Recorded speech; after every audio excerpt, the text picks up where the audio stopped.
Coach, you guys were chasing them that entire game pretty much. You got it back down to 2, the resilience of the squad, but just couldn't quite get it over the hump. What did you see out of your team in this game? Well, we just didn't have it in the first half, first 3 quarters game. I don't know what to tell you. Our defense was non-existent. Yeah. Rebounding, they got offensive rebounds. We didn't get back in transition. The urgency didn't kick in until about 8 minutes to go. And I can't answer that question. I don't know. We just didn't have it for whatever reason. It was like we were running in sand and just disappointed. I thought they fought hard at the end and found a way to get it close, but just disappointed in the effort on defense and the rebounding, especially transition defense was terrible in the first half. We gave up 54 points in the first half. Yeah. So I don't know. I can't answer that. I don't know. Just weren't ready to play.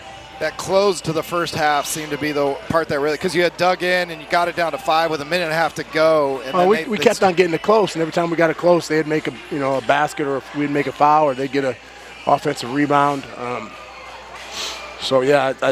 We fought, but just disappointed in that first half, especially. I mean, to give up 54 points, and they were, not only did they shoot 8 for 16 from the 3-point line, but they went to the line 12 times, and we, play without fouling, and just did a poor job of executing, and just didn't have it. Just didn't have it tonight. Was the defense a little better in that second half? Yeah, it was better. 15 fast break points in the first one. Yeah, it was a little better. We had no urgency in the first half. Nobody matching up. It was like the old team. There's just no talking. It was just like I can't tell you. I mean, yeah. It was it was a bad half, and you dig yourself a hole, and we fight back, and just wasn't enough. Between these 2 games, does Terrell Brown look like the best player in the conference to you? He's had 2 31-point games. Well, I mean, he gets it going, and we've done a good job on him. He doesn't shoot a high percentage, but he's going to shoot a lot of shots. He's got good strength down there. But again, we did a poor job of guarding the way we're supposed to guard him. Just a lack of urgency, or a lack of talking to each other. Like I said, it was like the team of the old. Just didn't talk enough, and he's a great player. There's no question about it. But we did a bad job. Grisby's the one who hurt us in the first half. I mean, the guy just did whatever he wanted to do, driving down the paint, getting offensive rebounds. Just disappointed. So he's a rhythm shooter. He's not a good 3-point shooter, but he's a rhythm guy. They don't have any. They've got 2 guys that can really shoot the 3. A lot of guys shoot a lot of 3s, and they're shooting a bad percentage. And some nights they're going to go in, and some nights they aren't. In that first half, they were going in for everybody. So that's how they play. They're an analytic team. They're going to drive you to the basket, get 2s. They're going to shoot 3s. And you look at their percentage for 3s, it's not very good. And they look at the percentage overall, it's not very good. But they're going to have nights where they get hot. And as I said, we did a poor job of just fighting in that first half. Another career high for Javon, 21, 4, and 5 with just 1 turnover. What did you see out of his game tonight? Just keeps getting better. I mean, he understands the game. I told you it's slowing down for him. His shot keeps getting better. He's a good playmaker.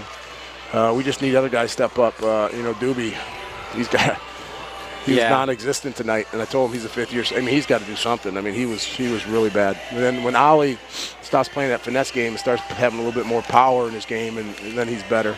Carlos got in foul trouble early, couldn't get it going. I thought Mikey was okay, Isaiah, but we need more out of Doobie, and Bryce is just a freshman, but Doobie's a guy who's got to step up. That was a tough. I mean, all of them were tough on the fouls, but to lose Carlos at that point when you were getting the lead down to a single possession or 2 possessions. Yeah, there was a lot of, I don't understand it. There's a lot of ticky-tack fouls down there. When a team's that physical and keeps driving to the basket, I mean, we were driving the basket and they were putting hands on us and not letting Ollie run the screens. And that's all I want is consistency. And I didn't think it was consistent tonight. I thought they was a touch fouls down there and they weren't calling anything down here. But, Seattle played well. They did a good job.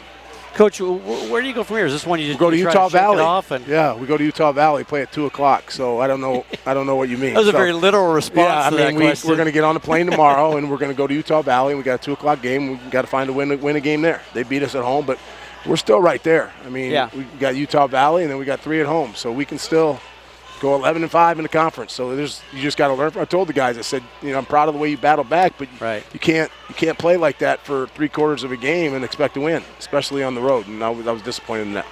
How is Bryce Oakpo doing? Looked like hurt his neck. I think he's going to be okay. Just snapped his neck a little bit, but he's going to be fine.